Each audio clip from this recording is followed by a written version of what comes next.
Bismillahirrahmanirrahim. Assalamualaikum warahmatullahi wabarakatuh. Innal hamdalillah nahmaduhu wa nasta'inuhu wa nastaghfiruh wa natubu ilayhi wa na'udzu billahi min shururi anfusina min sayyiati a'malina. من يهده الله فلا مضل له ومن يضلل فلا هادي له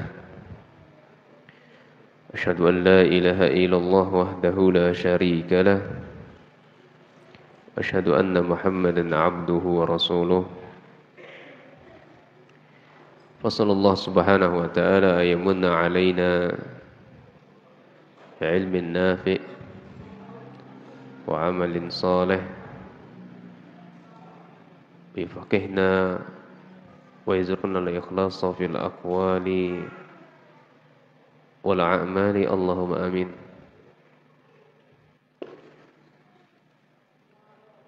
Para ummahat rahimani wa rahimakumullah jami'an. Alhamdulillah taufiqillahi subhanahu wa ta'ala, kita lanjutkan bacaan hadis-hadis seputar wanita. Alhamdulillah kita sudah sampai memasuki hadis yang ke-18.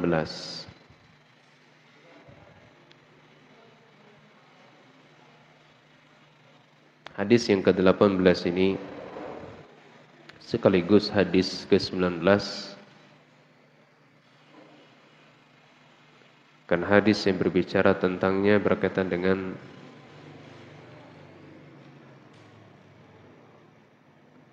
wewangian untuk wanita. Ini parfum untuk wanita. Sebelum saya bacakan hadis-hadisnya,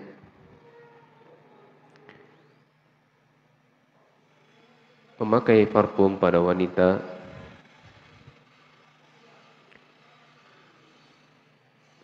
tidaklah terlarang secara mutlak.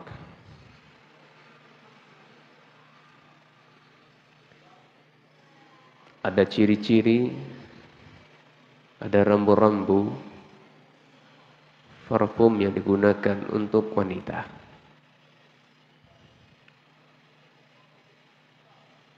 Di antaranya adalah ketika mereka di dalam rumahnya, ini mereka bebas menggunakan jenis parfum apa saja. Ini boleh ketika di dalam rumah dan diperuntukkan untuk suami mereka. Ini yang pertama. Jadi secara mutlak wanita kalau mau pakai parfum, apapun bentuk jenis mereknya, selagi digunakan di dalam rumah untuk suami mereka, menyenangi hati suami mereka, ini halal. Ya. Dan berubah hukum yang awalnya menjadi halal ketika dia keluar dari rumah. Nah, parfum yang digunakannya ketika keluar dari rumah itu parfum yang sudah diberi arahan oleh Nabi sallallahu alaihi wasallam. Ini parfum yang warnanya itu sangat mencolok, tapi wanginya enggak ada. Nah, ini ciri-ciri parfum wanita ketika mereka keluar dari rumah. Baik. Dalilnya adalah dari sahabat Abi Musa radhiyallahu an, Ani Nabi sallallahu alaihi wasallam, dari sahabat Abu Musa, ini sahabat Abu Musa al-Asy'ari radhiyallahu an, dari Nabi sallallahu alaihi wasallam beliau bersabda, "Idza ista'tarat al-mar'atu," apabila wanita itu menggunakan parfum, wangian, famarrat ala qaumin, kemudian dia melewati sekelompok kaum, kumpulan kaum, alladzi fihi rijal, yang di dalamnya ada laki-laki. Dia memakai parfum tersebut liyajidu rihaha, agar laki-laki yang ia lewati tadi mencium baunya, mencium aromanya. Maka kata Nabi SAW, "Fahiya kadza wa kadza." Maka wanita tadi seperti ini, seperti itu. Ya, datang dari jalan lain, hadis yang semakna dengannya. Ini hadis dari Abu Musa al-Asy'ari juga.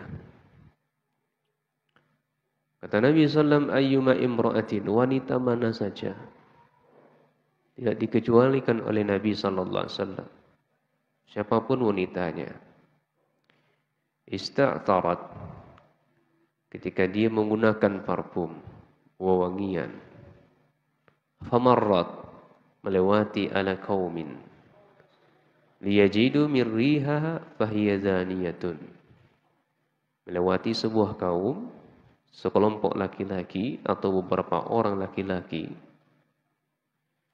agar laki-laki tersebut mencium aromanya, maka dia statusnya seperti wanita zaniyatun.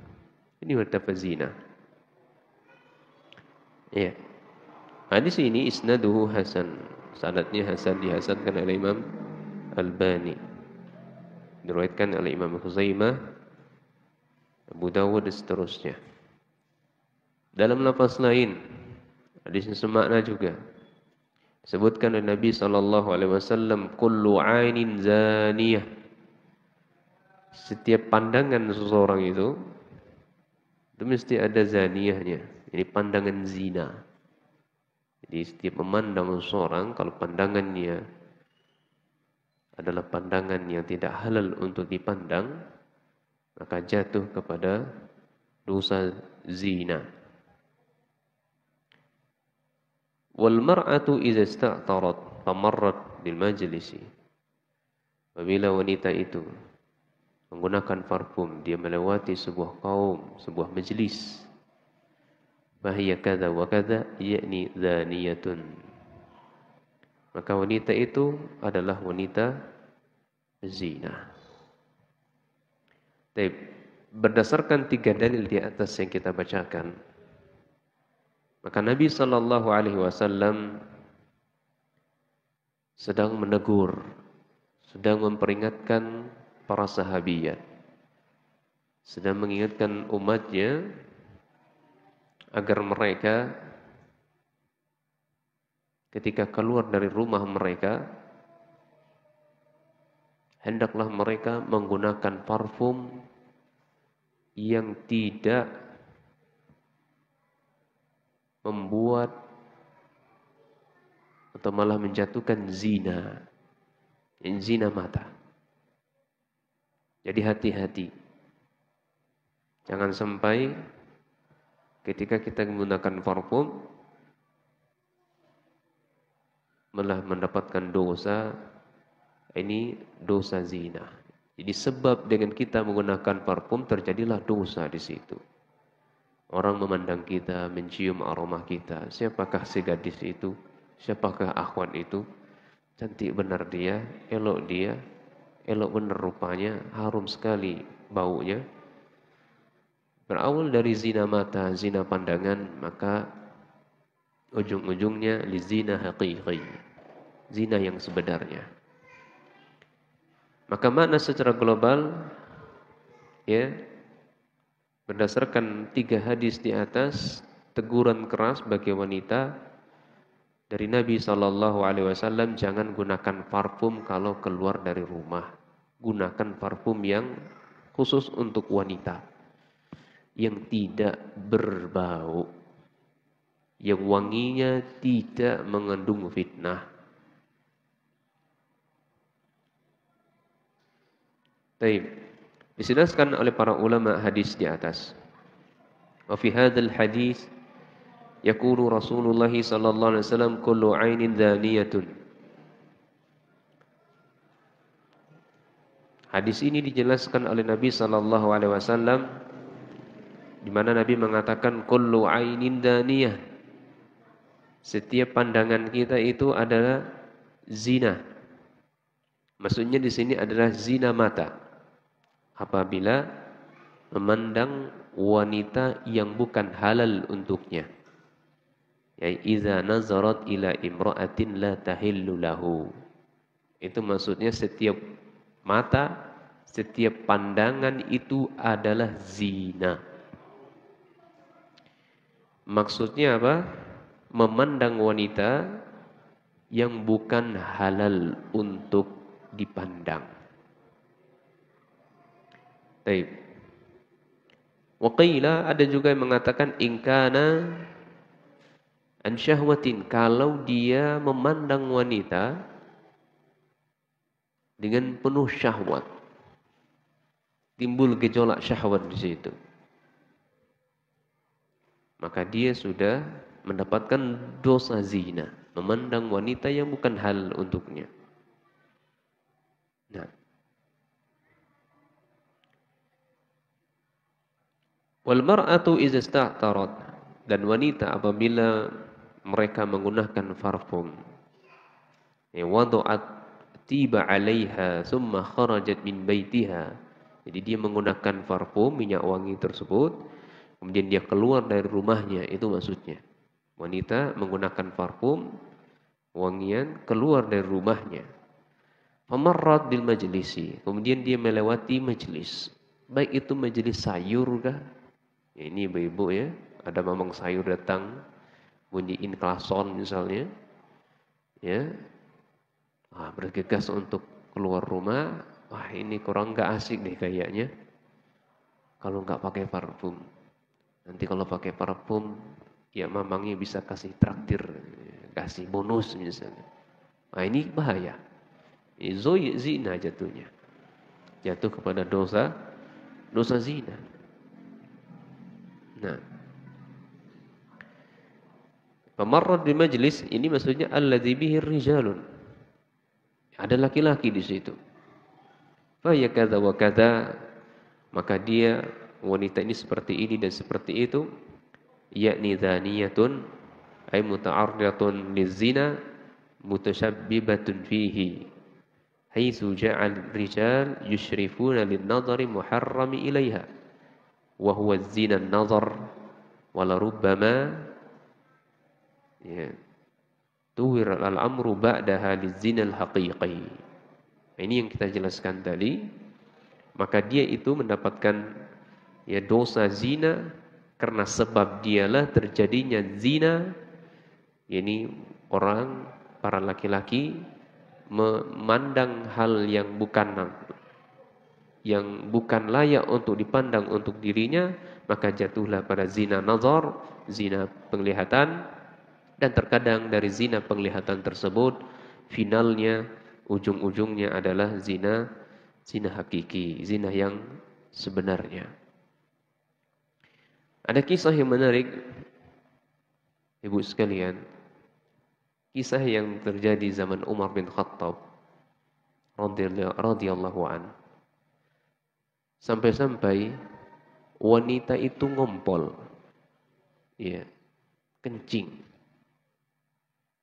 di masjid sedang sholat karena teguran keras dari sahabat Umar bin Khattab, ya, ketika hendak mau sholat. Dia mau sholat nih. Beliau sahabat Umar bin Khattab sudah siap-siap mengatur shaf. Beliau keliling mengatur shaf. Ya, mestinya begitu ya, sebagian dari sunnah begitu, sunnahnya Al-Khurafan Syidin sebelum sholat diperhatikan, dicek dulu shafnya. Shaf laki-laki dan shaf wanita. Ini menunjukkan wanita itu boleh ya sholat di masjid kalau berjamaah. Ya. Nah, ketika mencium aroma yang sangat harum oleh wanita, ini kepala wanita, maka sahabat Umar mendekatinya. Maksudnya di balik hijab tentunya. Ya, maka ditegur langsung oleh sahabat Umar bin Khattab. Saking takutnya ya, wanita tadi sampai ngompol. Ya, saking takutnya kepada ya, sahabat Umar bin Khattab.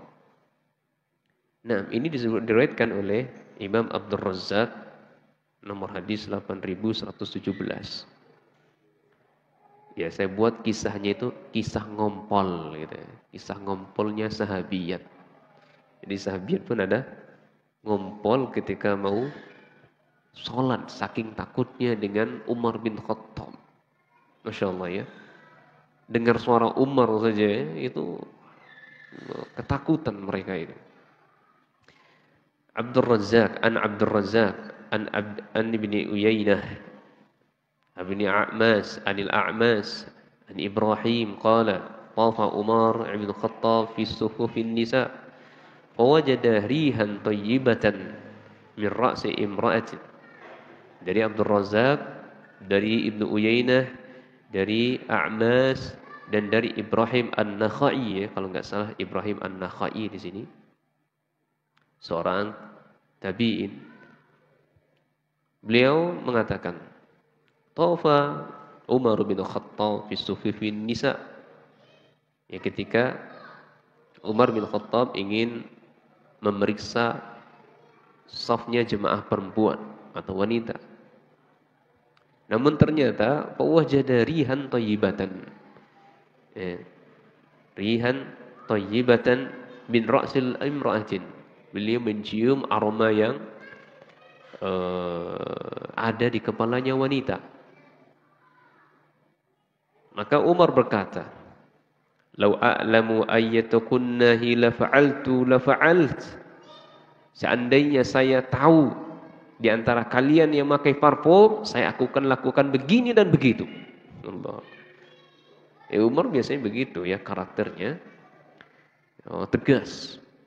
Ya, disegani dan ditakuti oleh musuh dan lawannya. Seandainya saya tahu kalian yang pakai parfum tadi, kata beliau, saya akan lakukan begini dan begitu. Namun kan beliau dihalangi oleh hijab. Nggak tahu siapa yang makainya. Kalaupun tahu, wah itu gimana itu wanita. Iya. Litatayyabat ihdakunna li zawjiha. Iya. Kemudian setelah itu beliau memberikan arahan kepada wanita. Mbah kalau you pakai parfum tuh yang khusus untuk suami saja gitu. Kalau untuk pakai parfum itu pakailah untuk suami kalian yang bau-bau wangi begini. Iya.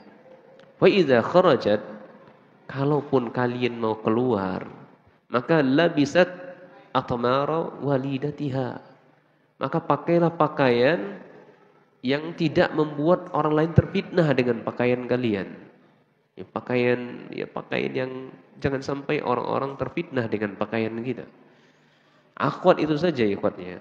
Akhwat ini saya enggak masalah ya, saya tegur di sini ya. Saya sampaikan terus terang di sini. Apalagi zaman fitnah yang sangat-sangat luar biasa saat ini. Zaman media. Ya. Jangan kita korbankan agama kita untuk mencari sesuatu yang hina di dunia ini. Demikian nasihat keras dari sahabat Umar bin Khattab radhiyallahu anhu. Wanita kalau keluar rumah itu, maka pakailah pakaian yang jangan mengandung fitnah. Sahabat Umar bin Khattab tidaklah berbicara, ya, melainkan ada ancaman keras dari Nabi Shallallahu Alaihi Wasallam. Bukan mengada-ada, beliau itu berbicara. Itu bentuk kasih sayang, kecintaan beliau kepada para ummahatul mukminin, para ibu-ibunya orang-orang yang beriman, para wanita. Sayang beliau itu. Jangan sampai keluar rumah membuka atau menggunakan pakaian yang memancing syahwat. Iya. Nah, demikian pula kalau bermedia sosial. Kita disuruh oleh beliau, sunnah beliau, pakai pakaian yang lesu-lesu gitu loh. Pakaian yang tidak mengandung fitnah, jangan banyak corak. Jangan bergaya-gaya. Mungkin ada brando lagi di kepalanya mungkin ya. Mau berani bikin video, memvideokan diri sendiri. Ya. Pakai hijab, pakai niqab. Bahkan ya, dijelaskan oleh para ulama, para wanita mengajarkan ilmu syar'i saja direkam dengan video kemudian disebarkan itu terlarang secara mutlak oleh para ulama. Itu pakai hijab, pakai niqab, pakai cadar. Apalagi enggak pakai cadar. Sebagaimana penjelasan yang sebelumnya. Ya. Meskipun wajah itu bukanlah aurat, namun ketika fitnah lebih besar di situ maka jatuh kepada hal yang terlarang jadinya. Nah, ini ya.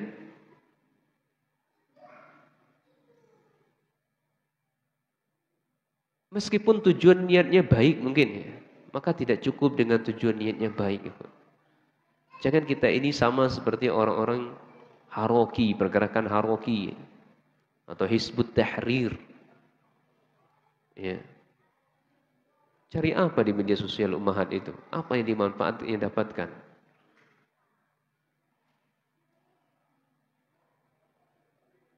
Kalaupun dunia ini hina, apa yang dicari di situ? Sibuk nyenangin suami, kalaupun masak saja. Ini banyak yang disampaikan kepada saya. Itu kelihatan ya, kawan. Ketika masak, divideokan, apa nama sekarang itu? Enggak tahu saya apa namanya itu. Iya. Tangan kiri atau tangan kanan rekam video. Masak, itu kelihatan lengannya. Kelihatan auratnya. Ya, kelihatan auratnya. Dan suara itu sendiri saja kalau sampai mendayu-dayu itu sudah aurat, ikhwan. Sudah menimbulkan fitnah itu. Assalamualaikum guys, kita ini begini guys. Ya. Allah musta'an. Jangan sama seperti wanita Haruqiyah.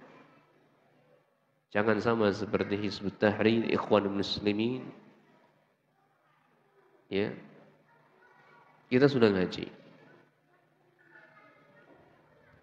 Nah, itulah nasihat dari sahabat Umar bin Khattab kepada wanita, kalau bisa sekuat tenaga keluar dari rumah, jangan buat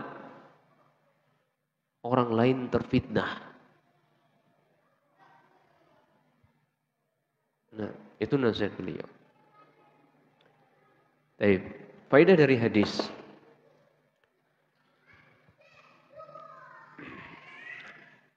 Tiga hadis di atas menjelaskan haramnya wanita itu keluar dari rumah kalau menggunakan parfum yang membuat seseorang terfitnah dengannya.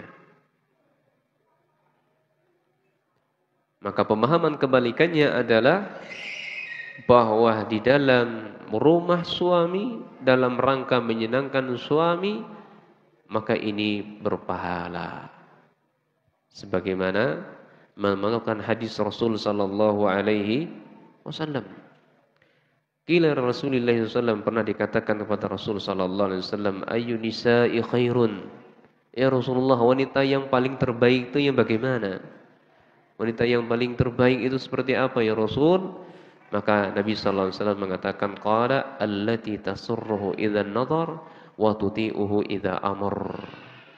Wanita yang paling terbaik adalah ketika engkau memandangnya membuat dirimu bahagia, ketika engkau memerintahkannya istrimu itu taat, wala tukhalifuhu fi nafsiha wa maliha bima yukrah. Dan engkau tidak menyelisihi, tidak berkhianat kepada suami-suami kalian dan tidak berkhianat kepada harta-harta suami kalian. Jadi mengeluarkan harta padahal suami tidak menyukainya. Ya. Namun ingat ciri parfum yang dibolehkan, yang diizinkan oleh Rasul sallallahu alaihi wasallam sebagaimana hadis dari sahabat Abu Hurairah diriwayatkan Imam Tirmizi adalah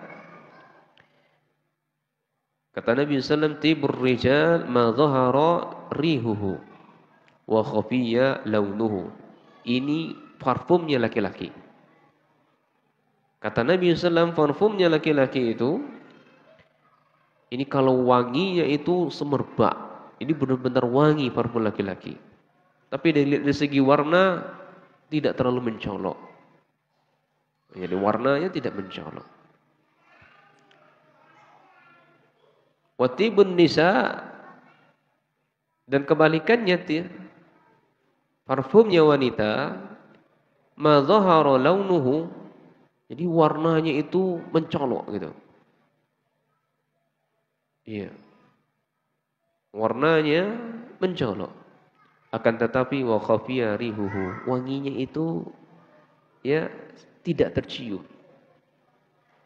Tidak tercium wanginya. Dalam riwayat lain disebutkan inna khairat tibir rujuli ma zahara rihuhu wa khafiya launuhu wa khairat tibin nisa ma zahara launuhu wa khafiya rihuhu.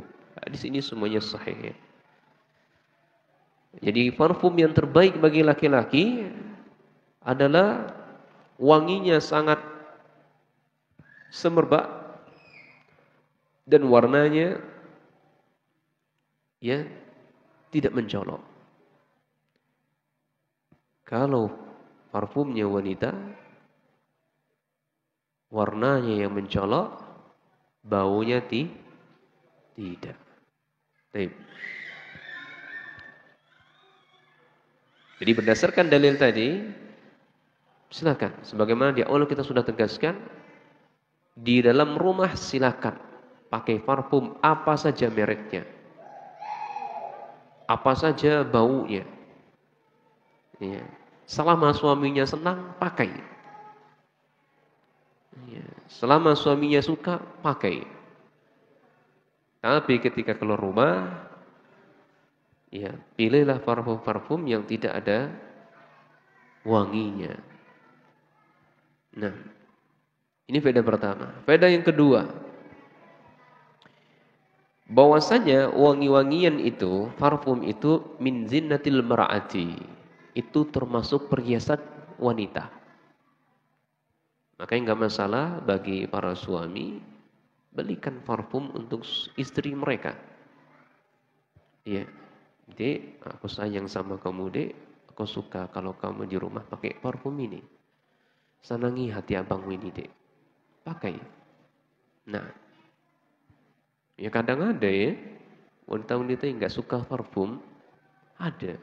Demikian pula ya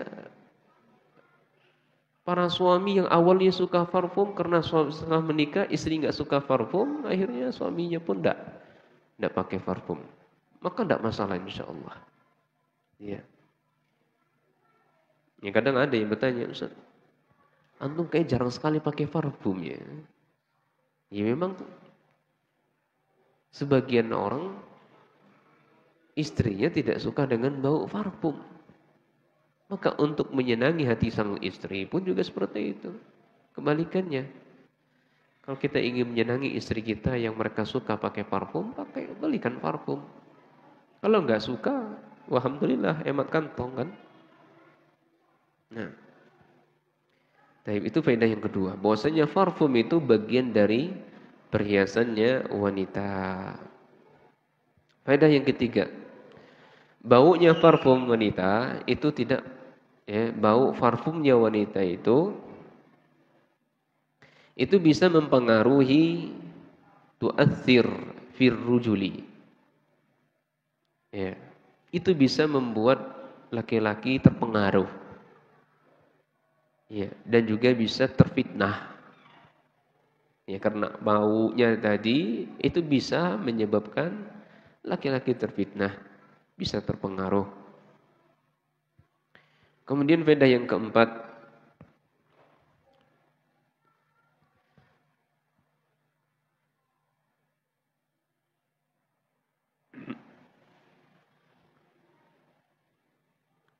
adalah pintu-pintu mengarah kepada perbuatan zina itu sangat banyak. Pintu-pintu perbuatan zina itu sangat banyak. Salah satunya adalah minha khurujul mar'ah, keluarnya wanita min baitiha, dari rumahnya.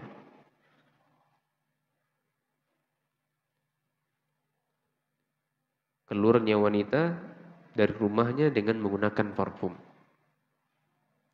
Ya, jadi pintu-pintu mengantarkan perbuatan zina itu sangat banyak. Minha, diantaranya adalah keluarnya wanita dari rumahnya menggunakan parfum.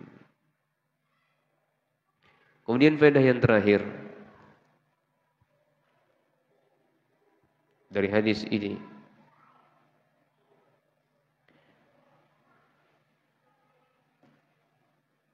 zina itu, anna zina bimana am. Jadi zina itu bermakna umum. Bukanlah bermakna qasir, bermakna sempit. Ya, yaitu bertemunya kemaluan laki-laki dan perempuan. Oh, itu namanya zina.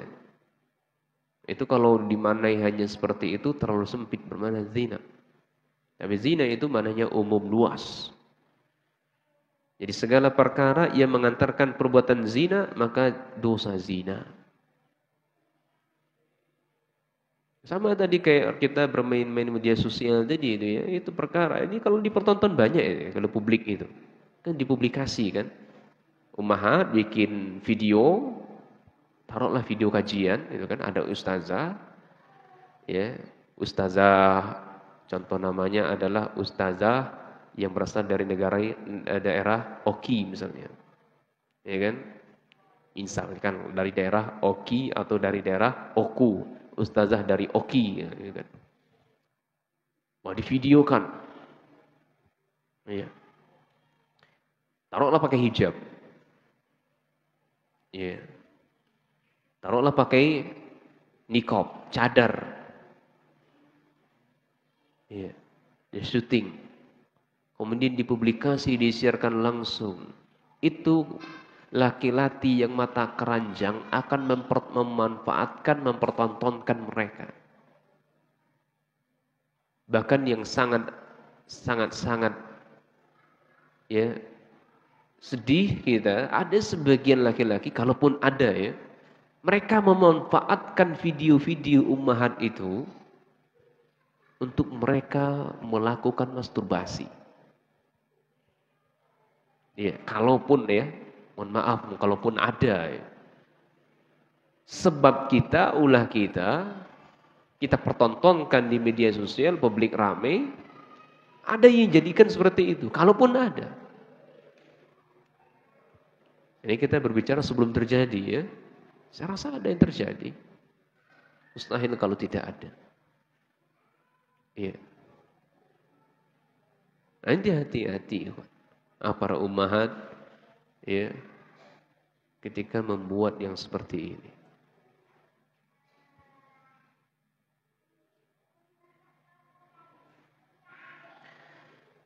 Baik, ini hadis ke-18 dan 19. Kita masuki hadis yang ke-20. Baik, hadis yang ke-20 ini hadis yang berbicara ya, ini teguran keras terus ya untuk wanita ummahat ini. Jangan wanita itu menjadi pusat perhatian gitu loh. Ya, jadi jangan wanita itu menjadikan pusat perhatiannya laki-laki.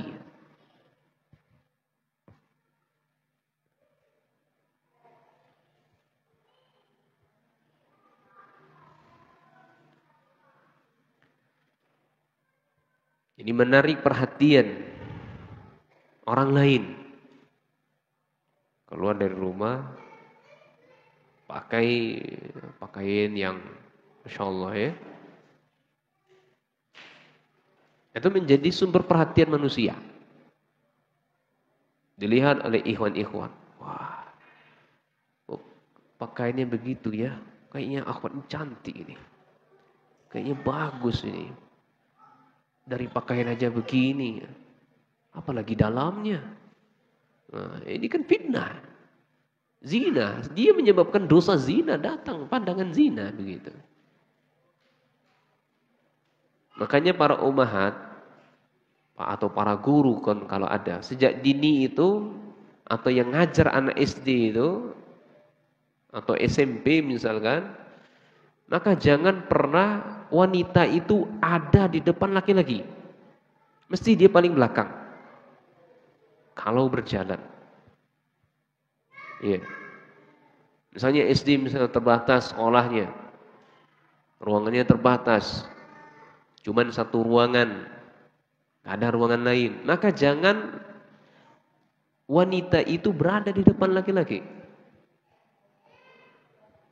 Biarkan mereka paling belakang. Iya, syukur-syukur kalau bisa dikasih hijab. Tirai, penutup. Itu lebih aman. Iya, itu lebih aman. Maka jangan jadi pusat perhatiannya laki-laki. Iya. Ini sebagai imbal balik dari apa yang kita jelaskan di awal tadi. Mana dalilnya? Dari diriwayatkan oleh Malik bin Rabi' bin Asid As-Sa'idi. Ya. Atau Usaid Al-Ansari ya. Dari Hamzah bin Abu Usaid Al-Ansari dari bapaknya. Annahu sami'a Rasulullah sallallahu alaihi wasallam. Bahwasanya beliau mendengar Rasul sallallahu alaihi wasallam yaqul, ini bersabda, wa huwa kharijun fil masjidi, dan beliau waktu itu berada di luar masjid. Faqtalata ar-rijalu ma'an nisa fit tariq. Namun laki-laki dan wanita ketika di jalan itu mereka bercampur. Ini di tengah jalan. Di tengah jalan pejalan kaki. Laki-laki dan wanita itu bercampur.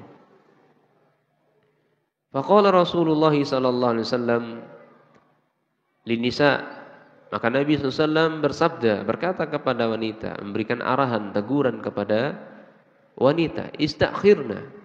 Para wanita, kalau kalian berjalan itu jangan di depan, jangan di tengah. Jalan itu pinggir-pinggir dan belakang. Ya, jalan di pinggir-pinggir saja. Pinggir kiri, pinggir kanan, atau di paling terakhir kalian berjalan itu. Fa innahu laysa lakunna an tahquqna at-tariq. Karena kalian enggak memiliki hak untuk memenuhi jalan. Ya, kalian tidak memiliki hak untuk memenuhi jalan. Ini kalau dibuat jalan kaki. Ya. di berjalan kaki. Alaikunna bil haffatit thariq, dan wajib bagi kalian untuk di dua sisi jalan, sisi kiri dan sisi kanan. Maksudnya jalan di pinggir-pinggirannya saja. Fakanat mar'atu taltasiku bil jidar, sampai-sampai ada wanita yang berjalan itu menempel di tembok-tembok, di dinding-dinding. Sampai begitunya para sahabiat, ya mereka ya mengamalkan apa yang ditegur oleh Nabi SAW. Hatta idza thawbaha la yata'allaqu bil jidar min lusukiha bihi, ya. Sampai pakaian mereka itu menempel di dinding-dinding yang ada karena mengamalkan teguran teguran yang ditegur oleh Nabi sallallahu alaihi wasallam. Ya. Saya ulangi hadisnya. Jadi hadisnya itu suatu ketika Nabi sallallahu alaihi wasallam bersama sahabatnya sedang berbincang-bincang di luar masjid. Kemudian beliau melihat ada laki-laki dan wanita sedang bercampur di jalan, di pertengahan jalan. Ya. Maka Nabi SAW spontanitas memberikan teguran. Ini kemungkaran. Langsung ditegur oleh Nabi SAW ketika itu. Karena beliau memiliki kekuasaan penuh. Ya, sehingga beliau berhak untuk menegurnya secara langsung di depan para sahabat-sahabat yang lainnya. Kalau para wanita jalan itu belakang dulu. Jangan jadi sumber perhatian laki-laki. Karena kalau di depan jalannya laki-laki belakang, itu akan jadi tontonan laki-laki. Ya, akan menjadi tontonan laki-laki. Diperlihat, wanita itu jalannya lenggoknya begini dan begitu, lutut tubuhnya begini. Akan diperhatikan. Akan dihias-hiasi. Makanya syaitan, wanita ketika mereka keluar dari rumah, itu syaitan akan menghias-hiasinya pandangan laki-laki. Dihiasinya, dipercantik wanita itu, sehingga ya, laki-laki melihatnya. Nah,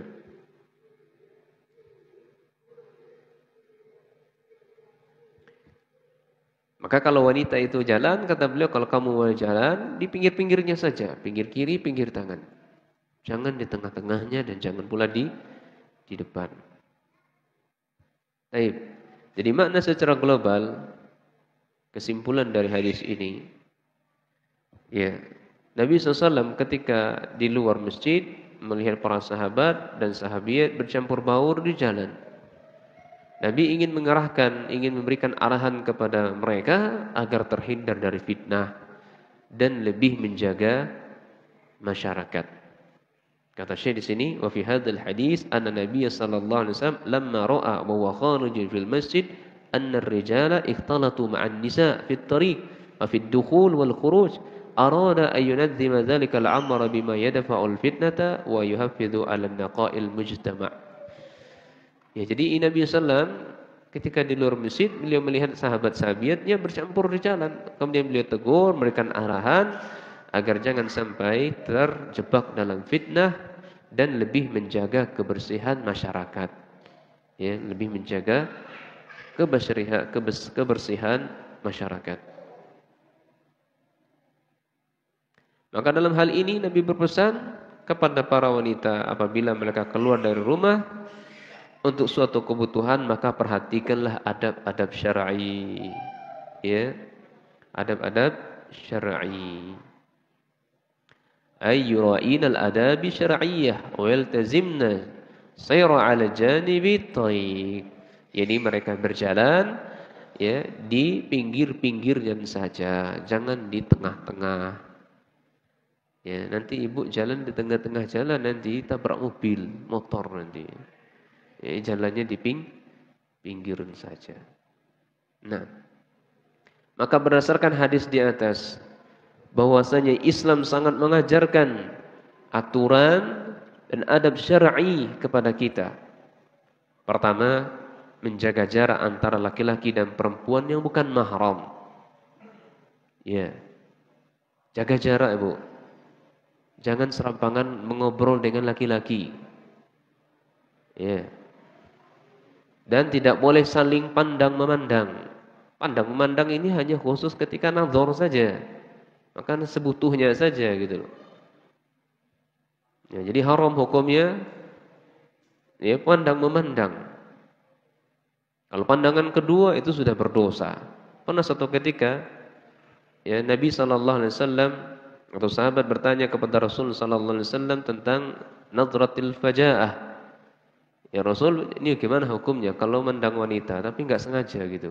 Pandangannya dia pandangan yang tidak disengaja. Nanti pandangan pertama. Kalau pandangan pertama maka tidak masalah. Ya. Pandangan pertama enggak masalah, tapi pandangan kedua, nah pandangan pertama itu dikatakan oleh Nabi sallallahu alaihi wasallam fa amarni an asrifa basari. Segera palingkan wajahmu. Ya, ini beliau memberikan nasihat kepada sahabat Jarir bin Abdullah radhiyallahu an. Nah, rawahu Jarir bin Abdullah. Ya. Jadi suatu ketika sahabat ini memandang para sahabiat. Ini pandangan yang tidak disengaja, pandangan pertama. Iya. Maka beliau segera untuk memalingkan wajahnya. Ini arahan dari beliau, serang palingkan wajahmu. Dijelaskan oleh para ulama, an-nazratul ula lil mar'ati ajnabiyyah an ghairi qasdin. Ya enggak sengaja, enggak bermaksud untuk memandangnya, memandang wanita asing. Fa amarahu sallallahu alaihi wasallam ay yasrifa basarahu wa yabta'ida bihi. Kemudian Nabi SAW memerintahkan sahabat ini untuk memalingkan wajahnya atau menjauhkan wajahnya. Wa alla yanzuru marratan saniyatan, jangan melihat pandangan yang kedua. Ya, Masya Allah cantiknya ya wanita itu ya. Oh, jalannya begini. Oh, jalannya begitu. Oh, begini. Oh, banyak oh-nya. Ini pandangan kedua berlezat-lezatan memandangnya. Wah, ini mumpung pandangan pertama nih. Maksudnya dia pandang pertama terus gitu kan, enggak maling-malingkan wajah. Ini masih kan pandangan pertama ini, masih niat gitu. Enggak begitu. Jadi satu pertama, astagfirullah, langsung palingkan. Nah. Li'anna al-ula idza lam takun bi ikhtiyari fa hiya ma'fuun anha. Jadi kalau dia enggak sengaja, enggak berlezat-lezatan dalam memandang tersebut, maka dimaafkan insyaallah, dimaafkan oleh Allah. Fa in adama an-nadhara asima. Ketika dia berlezat-lezatan, pandangan terus wanita tersebut ya, maka dia berdosa. Ya. Jadi memandang wanita yang bukan halal untuk dipandang. Nah, demikian pula nasihat Rasulullah SAW kepada sahabat Ali bin Abi Thalib. Kata Nabi SAW kepada Ali bin Abi Thalib, la tutbi'in nadrata nadrata. Fa innama lakal ula wa laysat lakal akhirah. Al-akhirah. Ya Ali, pandangan pertama itu saja yang diizinkan untukmu, ya. Jangan engkau ikuti pandangan yang kedua. Hadis ini diriwayatkan oleh ya Imam Abu Dawud, hadis ini hasan. Nah, jadi berdasarkan hadis di atas sekali lagi kita harus menjaga adab syar'iyyah ketika berjalan. Jangan menjadi bahan perhatian laki-laki. Jaga jarak dengan laki-laki. Kemudian ya tidak boleh saling pandang memandang. Ya. Bagaimana dalil kita sebutkan lagi? Apalagi tanpa menggunakan cadar atau komunikasi yang intensif. Ya, yang lebih serius. Ini hati-hati juga akhwat itu ya Allah ya. Benar-benar fitnah besar gitu kan. Kemarin sempat viral seorang dai begitu kan. Iya. Dan saya sudah konfirmasi kepada dai tersebut. Kenapa antum melakukan seperti itu? Ya, beliau bercerita itu hanya awalnya bertanya untuk belajar begitu. Belajar di ala kulli hal lah kalian sudah paham insyaallah. Iya. Saya mungkin bisa jadikan juga oleh para ummahat seperti itu ya. Karena ada di media sosial saya ada ummahat yang bertanya, bahkan mereka telepon saya bertanya tentang ya, Ustaz, hukumnya ini gimana Ustaz? Ustaz, suami saya gajinya begini Ustaz. apakah berdosa saya begini dan begitu Ustaz? Ada ya umat-umahat yang bertanya di media sosial, mereka enggak memiliki telepon saya dan mereka punya berteman dengan saya di media sosial, maka telepon begitu. Nah sayangnya Ustaz ini, dai ini, ya diviralkan oleh wanita-wanita yang tidak bertanggung jawab begitu ya. Wanita-wanita yang notabene nggak jelas gitu manhajnya apa, belajarnya dari mana, siapa gurunya. Iya. Nauzubillah. Dan akhirnya sesuatu pertanyaan yang nggak mesti dilakukan. Ini bermula karena pertanyaan agama awalnya. Akhirnya berujung lama-lama ya pelajar dia berbicara dengan lawan jenis dengan atensif seperti itu. Sudah makan belum? Sampaikan salam saya untuk ini, sampaikan salam saya untuk itu. Sudah. Akhirnya ketahuan chat pribadinya dengan suaminya. Suami sang akhwat tersebut. Ya. Akhirnya beribut. Ini enggak selayaknya dilakukan. Ini sudah. Kalau akhwat bertanya, sebatas apa yang ditanyakan jawab. Enggak usah mencela-mencela lagi. Demikian pula akhwat, kalau sudah dijawab oleh ustaznya itu itu ya sudah cukup. Tidak usah ditanya, ustaz sudah makan ustaz? Ustaz anak ustaz berapa? Ustaz butuh apa ustaz? Tidak usah, biarkan saja. Kalau mau bantu, bantu saja lewat dengan cara yang lain. Kalau dekat datang ke rumahnya, selesai. Ya, kalau jauh butuh bantu ustaz minta nomor rekeningnya, selesai. Tidak usah tanya lain. Kalau mau bantu begitu. Iya. Jadi akhwat itu memang sumber fitnah besar ya. Siapapun di antara kita enggak ada yang menjamin selamat dirinya dari fitnah wanita. Hatta ustaz. Hati-hati. Nah, berbicara seperlunya saja kepada para laki-laki. Nah. Baik. Jadi faedah hadis ke-20 ini adalah semangatnya Nabi SAW pertama, semangatnya Nabi SAW memberikan arahan kepada kehidupan rakyatnya. Jadi Nabi SAW sangat semangat memberikan teguran, memberikan arahan kepada rakyatnya. Ketika rakyatnya salah ditegur. Ya, ketika umatnya salah ditegur. Agar mereka tidak terjerumus ke dalam fitnah ya antara fitnah laki-laki dan wanita. Baik. Kemudian faedah yang kedua, aturan yang ditetapkan oleh Nabi SAW untuk jalan, yaitu sisi jalan baik kiri maupun kanan untuk wanita. Adapun di tengah-tengah untuk laki-laki. Ini untuk pejalan kaki-kaki. Itu dilakukan dalam rangka agar mereka tidak bercampur baur ketika berjalan atau di paling belakang. Jadi ini aturannya, kalau ibu mau berjalan, maka pinggir-pinggir jalannya boleh jalan kiri, pinggir jalan kiri, pinggiran kanan, atau lebih selamatnya bagian akhir. Yang paling terakhir, laki-laki biar mereka berjalan duluan. Ini untuk para pejalan kaki.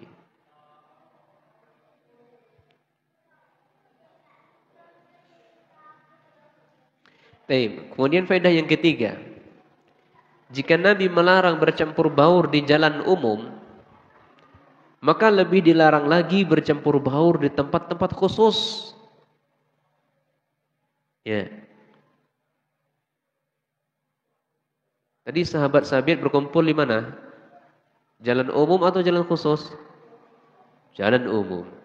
Maka min babil aula di tempat-tempat khusus. Contoh ya, di kampus, di sekolah, di tempat kerja dan yang lainnya. Ini sangat ajib akhwat, ya sangat ajib. Loh kok ada seorang doktor atau ustazah atau profesor mungkin kok bisa menghalalkan campur baur itu gitu. Allah musta'an. Apa yang mereka cari kalau bukan iming-iming dunia yang hina? Halal nonton bioskop, Nah, kan lagi viral-viralnya itu, ya lagi viral-viralnya nonton bioskop, ustadz dan ustazah mempromosikan, ayo nonton film ini, film apa itu namanya? Ada saja yang viral-viral itu sampai kepada kami ya. Iya. Oh, nah, memang itu kita bicarakan di grup asatizah ya, grup asatizah, multaqa doa. Ya. Dan Ustaz sudah memberikan teguran kepada orang yang bersangkutan. Iya. Bioskop itu campur baur laki-laki dan perempuan. Kemudian gelap-gelapan, meskipun saya nggak tahu bagaimana bentuk bioskop itu, nggak tahu saya. Memang nggak pernah sama sekali, seumur umur nggak pernah masuk ke dalam bioskop itu.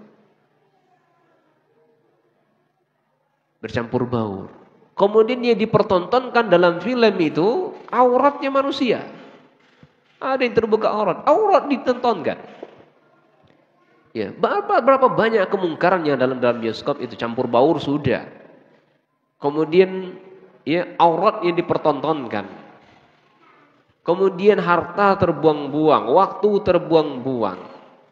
Kemudian dipertontonkan hal-hal yang dosa. Yang di dalam film itu adalah berpelukan laki-laki dan perempuan yang bukan halal untuk dipeluk, yang bukan halal untuk dicium. Bahkan adegan ranjang mereka berani lakukan sekali seperti itu. Allah musta'an. Itu yang dipertontonkan. Apakah enggak itu disebut zina?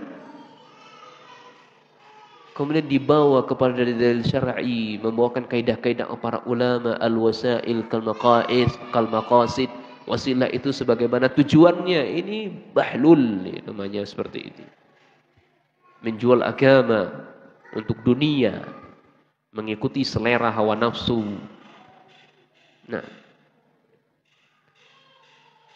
makanya ketika di kampus, katakan di sekolah, ya Ustaz, kalau di sekolah gimana? Di sekolah umum nggak bercampur Ustaz. Iya. Di kampus nanti kita nggak bercampur gimana Ustaz? Ada sekolah-sekolah yang tidak bercampur. Sekolah yang di stedis itu banyak, para ummahat mau menyekolahkan anak gadisnya, ada di situ. SMP, SMA nggak bercampur, apa yang harus sekolah-sekolah umum gitu? Sekolah sunnah banyak. Ya. Atau di tempat kerja, usahakan tempat kerja kita memang steril dari laki-laki. Kalaupun ada laki-laki, jadikan ya ruang kerjanya berbeda. Ruang kerjanya berbeda. Baik. Ini pada yang ketiga, bercampur baur di jalan umum itu terlarang oleh Nabi SAW, apalagi bercampur baur di tempat-tempat khusus.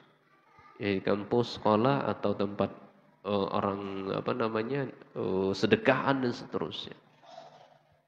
Tapi faedah yang keempat adalah bersegeranya para sahabiat dalam menjalankan perintah Nabi sallallahu alaihi wasallam tanpa menunda-nunda. Ya. Ini imtisalu sahabiyat li amri Nabi sallallahu mubasyaratan min ghairi ta'akhir. Jadi segera Nabi SAW, sahabiat menjalankan perintah Nabi SAW tanpa menunda-nundanya. Kemudian yang kelima, sejatinya jika wanita berjalan itu hendaknya di pinggir jalan saja. Di pinggir jalan maka sudah menutupi dan melindungi setengah badannya. Nah, wallahu a'lam bissawab. Ini dalil yang ke-20. Baik, kemudian kita masuki dalil yang ke-21. Kita azannya jam berapa ini? Hah? Gimana? 35-an ya. Oh iya ya. Masya Allah, masih lama. Nah, hadis yang ke-21.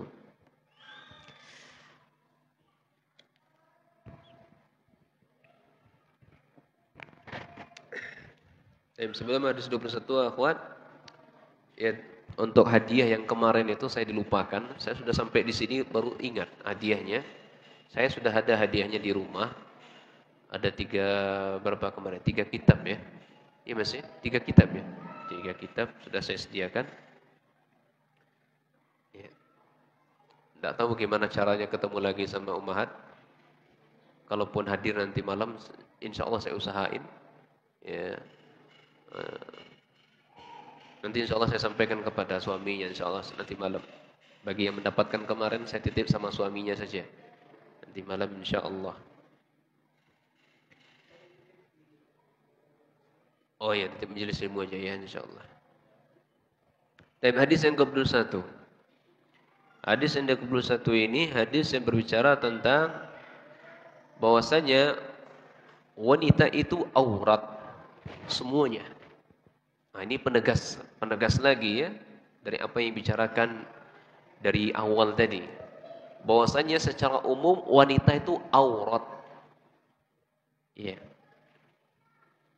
Dalilnya adalah dari sahabat Abdullah bin Umar radhiyallahu anhuma, Rasul sallallahu alaihi wasallam bersabda, "Al-mar'atu auratun." Wanita itu adalah aurat. Fa iza kharajatil istashrafaha asyaitanu.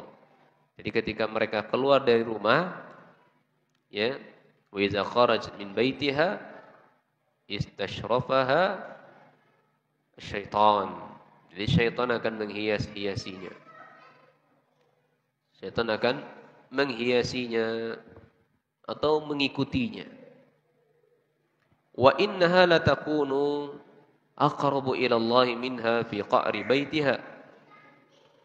Dan tidaklah ia lebih dekat kepada Allah Azza wa Jal ketika salat melainkan di dalam rumahnya.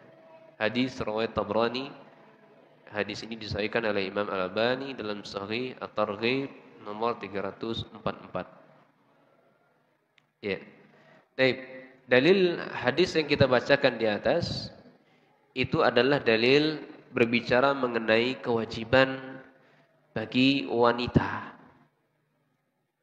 Kewajiban bagi wanita untuk menutup aurat mereka.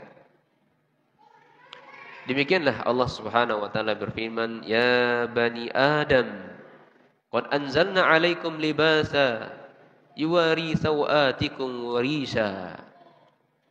Wahai anak cucu Bani Adam, Allah katakan, saya turunkan untuk kalian, saya berikan untuk kalian ini sebuah baju, sebuah pakaian yang pakaian tersebut yuwari sawatikum wa risha, yang bisa menutupi aurat kalian dan bisa menjadi perhiasan bagi kalian. Wa libasut taqwa dzalika khair. Akan tetapi pakaian takwa itu jauh lebih baik di sisi Allah. Dzalika min ayatillah la'allahum yatadzakkarun. Dzalika min ayatillah la'allahum yadzakkarun. Itulah tanda-tanda Allah Subhanahu wa taala bagi mereka yang mau memikirkan ya Allah Subhanahu wa taala. Quran surah Al-A'raf ayat 26. Ya, jadi dalil hadis di atas, wanita aurat. Ketika mereka keluar rumah, syaitan menghiasinya, mengikutinya. Dan ini menunjukkan Allah mewajibkan mereka untuk menutupi aurat. Sebagaimana Quran surah Al-A'raf ayat 26. Maka ibu sekalian, ketika para ulama menafsirkan ayat ini, ya, disebutkan dalam ayat tersebut kata ar-riyasi atau ar-rishi. Itu adalah gunanya untuk huwa ma yutajammalu bihi zahiran. Ini sebagai menghias dirinya. Ini pakaian itu sebagai perhiasan untuk memperindah penampilan zahiran, lahiriah. Jadi pakaian yang ibu gunakan itu ya menutupi aurat, ya, sedangkan perhiasan untuk memperindah penampilan lahiriah. Yaitu itu kata ar-riyasi atau ar-risi. Ini dijelaskan oleh Imam Ibnu Katsir ya ketika menjelaskan ini. Nah, dan pakaian takwa itu jauh lebih baik di sisi Allah. Nah, pakaian takwa di sini para ulama silang pendapat menafsirkannya. Sebagaimana Tafsir-tafsir yang ada bahwasanya pakaian takwa itu adalah iman, ya, itu diriwayatkan oleh Imam Zaid bin Ali wa Suddi wa Qatadah dan Ibnu Juraid, wa libasut taqwa al-iman, itu maksudnya. Jadi pakaian takwa maksudnya adalah pakaian iman itu jauh lebih baik untuk kalian. Yang kedua, makna takwa, pakaian takwa adalah al-amalus saleh. Jadi amal soleh. Amal soleh. Ya, sebagaimana riwayat sahabat Ibnu Abbas radhiyallahu anhuma. Dan juga perkataan lain, ya, atau riwayat lain adalah khasyatullah, pakaian takwa itu adalah rasa takut kepada Allah. Iman, amal soleh, rasa takut kepada Allah. Itu adalah pakaian takwa.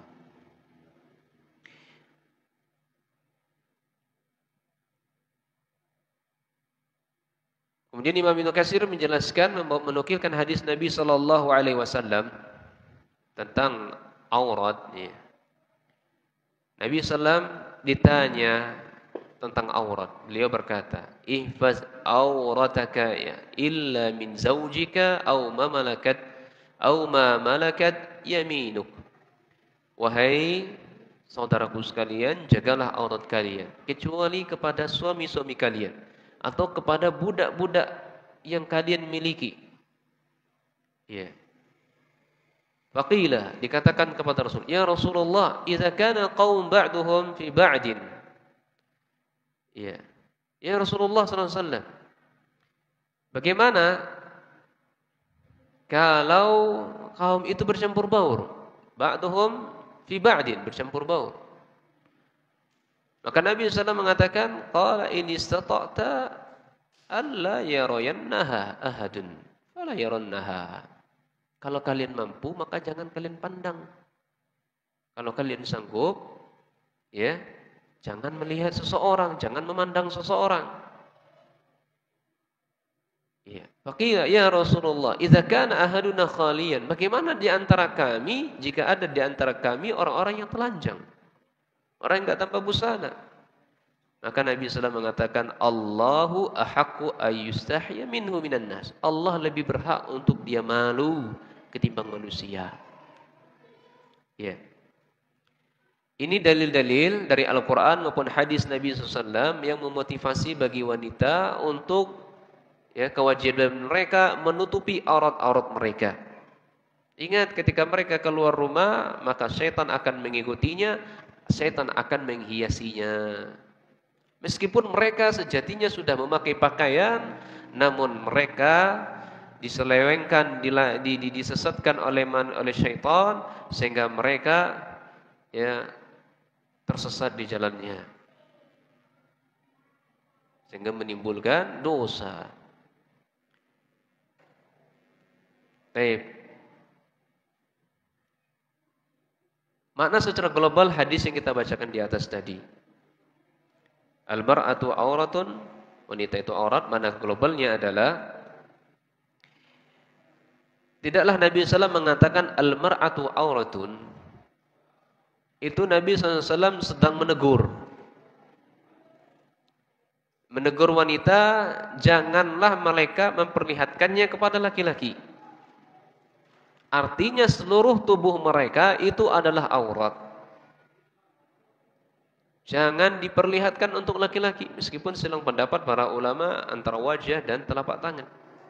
Kalau di mazhab Syafi'iyah, ya, kalau seseorang, ya, salah seseorang ini, kalau dengan wajah kita itu orang bisa terfitnah, maka wajah hukumnya aurat dan wajib ditutup. Makanya mazhab Syafi'iyah itu wanita-wanita mereka memakai hijab, memakai niqab, memakai cadar. Iya. Kalau hijab itu adalah pakaian yang menjulur ke seluruh tubuh mereka, itu hijab namanya, Ibu sekalian. Ya, bukan hijab yang dililin apa namanya, itu bukan hijab namanya.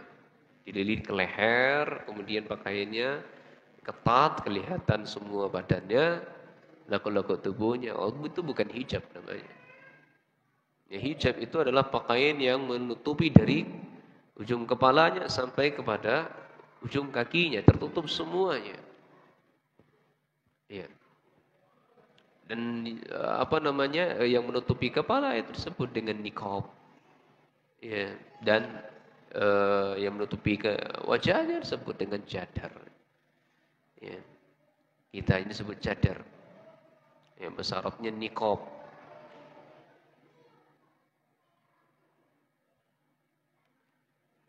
Ya, makanya wanita itu seluruhnya aurat. Ya. Dinamakan wanita itu aurat karena haknya wanita itu ditutup. Ya. Karena haknya mereka ditutup. Minal 'ari wa hiya muzammah. Karena haknya wanita itu ditutup. Iza kharajat min baitiha istashrafaha syaitan. Apabila mereka keluar dari rumahnya, ini bukan uzur syar'i atau kebutuhan yang lain, maka syaitan akan menghiasinya. Mana israf adalah ini meletakkan telapak tangan di atas alis saat mengangkat kepala agar bisa melihat. Maksudnya syaitan akan mengangkat pandangan ke arah wanita untuk menyesatkannya. Ya, untuk menyesatkannya orang lain dengannya. Sehingga salah satu atau keduanya terjatuh dalam fitnah. Oleh karena itu apabila wanita telah berada dalam rumahnya, maka syaitan tidak akan mampu untuk menyesatkannya dan menyesatkan manusia dengan perantaranya. Tetapi kalau sudah keluar rumah, maka syaitan sangat berambisi untuk menyesatkannya, sangat berambisi menyesatkan orang lain melewati perantaranya. Karena wanita itu adalah termasuk buhul-buhulnya syaitan atau perangkatnya syaitan. Sehingga wanita itu tetap dianjurkan di rumah, bukan di luar rumah, kecuali hal-hal yang diperlukan saja. Mungkin beli sayur, ya, jemur baju. Kalau ada di rumah jemur bajunya bagus, kalaupun memaksakan dia untuk keluar dari rumahnya, maka pakailah pakaian yang menutupi auratnya. Baik. Singkat saja faedah hadis. Ya, kita sebutkan faedah hadis. Pertama, wanita itu semuanya aurat. Dari ujung rambut sampai kaki itu aurat. Kecuali hal-hal yang dikecualikan oleh syariat, wajah dan telapak tangan tadi. Dan catatan saya, kalau wajahnya itu membuat fitnah laki-laki, maka aurat jatuhnya. Kalau wajahnya itu membuat fitnah laki-laki, wajahnya cantik sekali, putih sekali, misalnya gitu kan. Karena pada umumnya laki-laki itu kan tertarik kepada putih. Ustaz, tolong carikan dia putih, mancung, rambutnya panjang, ya lurus, hidungnya 20 cm, Ustaz. Masya Allah. 20 cm panjang sekali. Apa? 20 apa? Enggak ya. Kok 20 cm? 20 cm panjang. Nah, ini misal saja. Ini pada umumnya laki-laki seperti itu. Ya. Baik. Jadi wanita itu semuanya aurat, dari ujung rambut sampai kaki, kecuali hal-hal yang dikecualikan oleh syariat. Saya ingin menyebutkan tentang batasan aurat wanita di sini, namun khawatir waktunya enggak cukup. Ya, saya singkatkan saja. Intinya aurat sesama laki dan wanita mahram, ya, aurat laki-laki, ini batasan antara aurat laki-laki dan wanita mahram, ya. Itu adalah baina surrah wa rukbah, itu aurat mereka. Ya, auratul rujuli ma baina surrati war rukbah, antara pusar dengan lutut mereka. Jadi kalau pusar dan lutut itu bukan bagian aurat. Bukan berarti dibuka seenaknya saja, bukan. Pakaianlah pakaian kehormatan. Ya. Jadi yang aurat itu antara pusar dan lutut. Ini paha, kemudian di bawah pusar itu dan seterusnya itu adalah aurat. Ini batasan aurat laki-laki dan dengan wanita mahram. Ya. Berbicara tentang dalilnya ini sangat banyak sekali. Ya, saya nggak mungkin menyebutkan satu-satu dalilnya. Salah satu dari dalilnya adalah la tubris fakhidak. Kata Nabi SAW, janganlah kalian menampakkan paha-paha kalian. Wala tanzur ila fakhidah hayyin wala mayyit. Dan janganlah kalian melihat paha-paha mayit. Baik ya paha yang sudah meninggal maupun orang yang hidup. Jadi ketika mandikan jenazah itu, akhwat, pahanya nggak boleh tersingkap, harus tertutup, nggak boleh dilihat karena paha mereka itu aurat mereka. Nah, ada dalil-dalil lainnya itu sangat banyak. Kemudian aurat laki-laki dengan wanita asing atau sebaliknya. Kalau aurat laki-laki dengan wanita asing binisbatillahu ma'al mar'ati ajnabiyah fajami'u badanihi aurah 'alaiha ma'adal wajha wal atraf.